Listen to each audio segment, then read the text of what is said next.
things about relationships. I already mentioned that the purpose of life is to find and remove the obstacles to love that exist within us. What about soulmates? Do we have soulmates? You are your own soulmate. This is about the most important love is your unconditional love for yourself. I'm talking about that non-judgmental, unconditional acceptance. Because what happens is you are whole in your masculine and feminine aspect. Everybody has both, whether you're male or female. I do a lot of work with gays and lesbians. Sexual preference is totally a function of which is your dominant spin field of your consciousness. And it changes throughout life. So if I hold my hand up like this, I can tell sexual preference by the amount of energy hitting the two sides. Again, no judgment, not good or bad. It's just that it's not about gender, although men are from Mars, meaning more left brain, women are from Venus. So what happens is there tends to be a stereotypical consciousness pattern. But why is that changing so much today?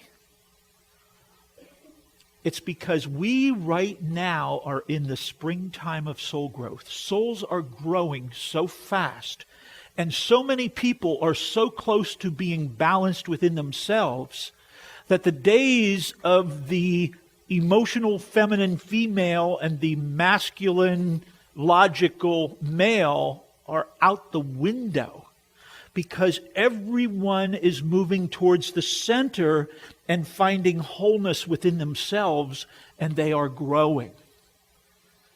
That's the reason why the divorce rate has been so high in the last 50, 60 years, because we truly are in the springtime of soul growth. So I talked about law of attraction number 1, which is what?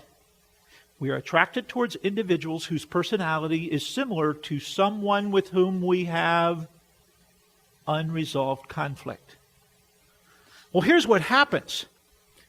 You have this strong attraction, and again, the bigger the unresolved conflict, the stronger the attraction, and you come closer and closer and closer, and it's irresistible, and all of a sudden you get to the point of intimacy, and you are so comfortable with this person that you are now comfortable enough to reach inside and bring up your unresolved conflict and project it onto that person as a surrogate, and you hate them and you have no idea why. For people who run from relationships, you're only going to repeat it again. Create some distance. Here's the pattern that I see all the time. From the feminine standpoint, the men are from Mars, women are from Venus. Men are from Mars. What that means is, I don't feel love. I use my intellectual checklist. Well, she still does this, she still does this, she still does this, so she loves me. Where she's over here, I don't know if I can do these things anymore. The feeling is gone. It's not there. And she still goes through these things and through them, and he's thinking, well, I don't have a problem. It's her. It's because she's feeling the emptiness of the relationship. Finally, after putting up with this for a long period of time and not feeling love, she makes the decision, I'm out of here. Guess what? The logical aspect of consciousness of the man from Mars does not recognize the feeling of love by its presence, but it recognizes the pain of its absence. The severe heartache, the anxiety, the logical aspect of consciousness recognizes the emptiness when the other person pulls away. So all of a sudden that checklist is overridden by the emotional pain of that person pulling away. But she's already made the decision. I'm out of here. This is long enough. No, I'm out of here. What should happen if you want the relationship is, if you see there's problems in there, create a little bit of distance. Create the distance. And number one, stop doing all those things that you are expected to do to be on the checklist. Create some distance.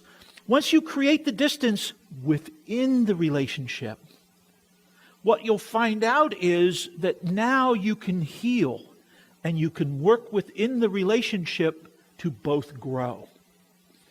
Because if you run from the relationship, you will only run to find another one with a person that's like that. I had worked years ago with quite a few women who got into physically abusive relationships. And this one woman came to me and she said, I don't know what's going on. She said, it's like I'm addicted to him. He has beat me 4 times that I've been hospitalized and I can't leave him. So I work with her. I don't talk about her relationship at all. I don't talk about what's going on in the day-to-day. I went all the way back here in her childhood, found the perceptual programming event that ironically involved her father when she was young. We healed that wound. And the next day, she calls me up. Something's wrong. She said, I have no affection, no desire to be with him anymore. It's just gone. I said, that's because you don't need a surrogate to resolve a problem that's already resolved. So what that means is that when you're in your relationships and you're starting to feel the discomfort, one of the most important things is as you create that distance, hold on to the feeling and say, when did I feel this before? When I was out in Arizona last year and I did a workshop, and I was working with mothers who had lost children, various death. And one young woman came up, and her 15-year-old son had been killed in a car accident 2 years prior. Couldn't work anymore. She was a professional, a medical professional, couldn't work anymore.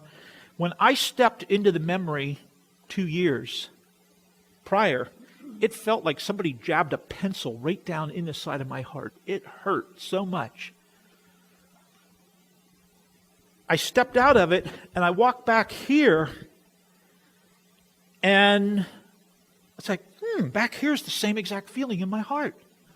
And I looked at her and I said, what happened when you were 7 years old involving your father? She said, my father abandoned the family when I was 7 and I never ever saw my father after I was 7 years old. Guess what? That was the wound. That was the perceptual programming event. She was applying that to her 15-year-old son who was killed in a car accident, and she couldn't figure out why she couldn't get over the grieving process.